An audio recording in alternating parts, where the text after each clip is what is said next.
La plupart des croyants ont douté de leur salut à un moment ou à un autre. Il peut y avoir plusieurs raisons de douter de leur salut. Certaines valables, d'autres non. Si vous doutez de votre salut, vous pouvez prendre certaines mesures pour vous rassurer, dissiper vos doutes et vous reposer sur les promesses de Dieu. Tout d'abord, il est bon de savoir que le fait d'avoir des doutes ou non ne déterminera pas ce qui détermine votre salut. Certains croyants authentiques luttent contre le doute, tandis que certains non-croyants qui présument être sauvés n'ont jamais un moment de doute. Et ils auront un réveil brutal un jour.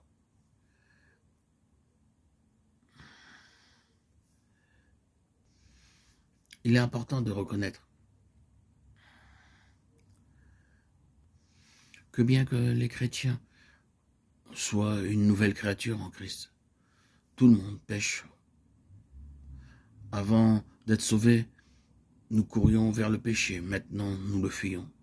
Et si nous échouons, nous faisons demi-tour et nous recommençons à fuir.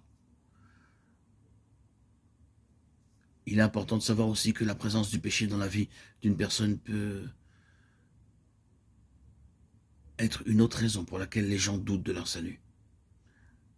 Lorsqu'ils sont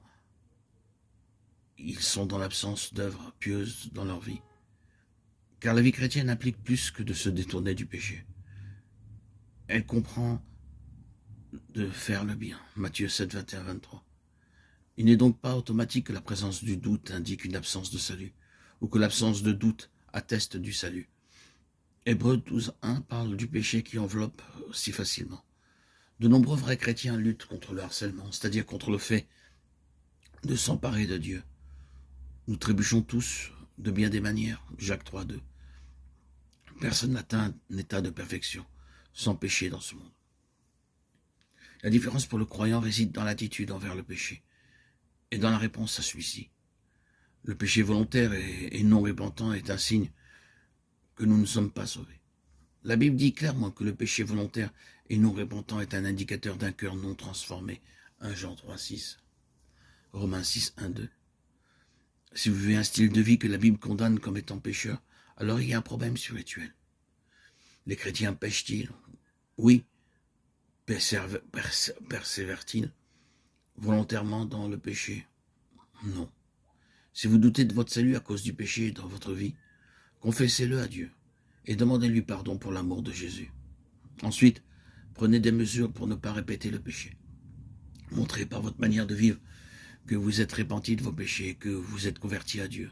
Luc 3, 8. Le fait même que vous reconnaissiez le péché et que vous luttiez contre lui dans votre propre vie est la preuve que le Saint-Esprit est à l'œuvre.